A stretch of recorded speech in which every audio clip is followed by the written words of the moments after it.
and what does she do? She's fucking singing. And I'm just following her going, that's not Sia. If anybody thinks that lady who sounds just like Sia, singing Sia songs is Sia, that's not her at all. Lo siento, lo siento. So we get into the little motorboat. I'm vomiting over the side. The dogs are vomiting over the side.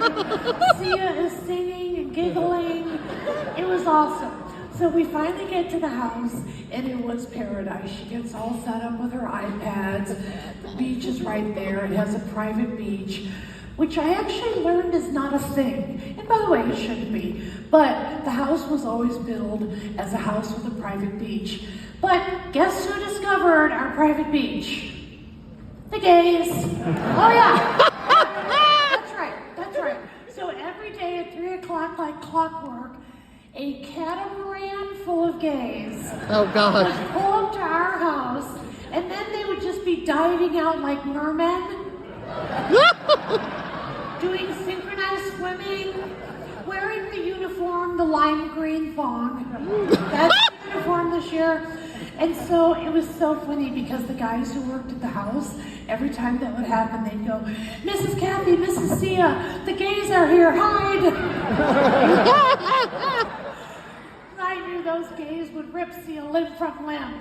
But it was just funny, we would laugh about it. Okay, so one night it's time for dinner, so I sit down, it's 6 o'clock, she's not there. So I go in her room, Sia, it's 6 o'clock, let's go eat. Sit down for a few more minutes, still no Sia. Go back in the room. Sia, it's time to... I looked down on the floor. She tripped on that fucking gown, and she hit her head on the marble floor of the bathroom. Oh my... And her head is bleeding. You guys, I was never so scared in my life. So I'm like, okay, honey, don't move. We're gonna take care of you. It's gonna be okay. And she starts giggling. And I go, what are you laughing at? She goes, it's just my stitches, mate. I said, I don't care if it's just your stitches. We're going to get you to a hospital. Now, the next thought that I had in my head is not one that I'm proud of. Oh, Jesus. But you know, I'm just going to tell you because it was real and I regret it. But I admit at that moment, I may have thought just for a second, you're not doing this on Kathy Griffin's vacation. No fucking way. No way. I'm not going to my grave known as the woman who killed singing sensation Sia. You can do that with Chelsea Handler. Get up. You can pull that shit with Wanda Sykes. Get up. So anyway, she was giggling, thank God. But we had to figure out how to get her to the hospital. You guys, there was no hospital on the island. There's no gurney, there's no urgent care center. So we had to get her to the fucking boat and then the van ride. So they had to improvise to even get her in the boat. So she's in the gown, and they ended up using a Corona beer plastic beach chair. They're taking her gently to the boat. She's apologizing and laughing. And then who rolls up at that minute? The gays. The catamaran full of gays.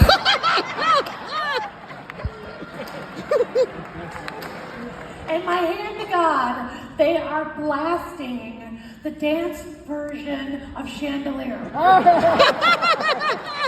does Sia start to do?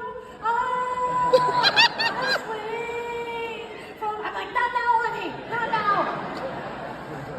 Okay, so we finally get her to the hospital. She spent the night there, and let me tell you, it was the longest night of my life. And the next day we were to leave. So I went to the hospital, and I said, Sia, why don't you stay here for a couple of days so they can keep an eye on you, just to be safe. And she goes, I want to go home now, mate.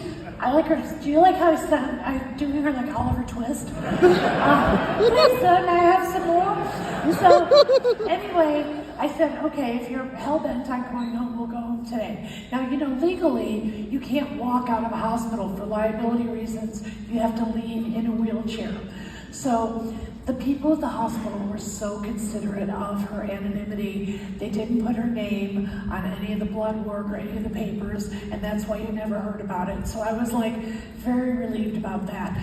So I put her in the wheelchair, and we're going out, and I'm saying, we're almost at the home stretch, honey. We're almost there. We're gonna get on the plane in no time. By the time we got to the door, the entire staff had gathered at the door, and they were going, "Goodbye, Mrs. Sia! Goodbye, Mrs. Sia!" She had been singing to them all night, taking requests. So much for the anonymity, but that part never got out until she said I could say it. And then she flew home, and she survived, and that's my Sia story.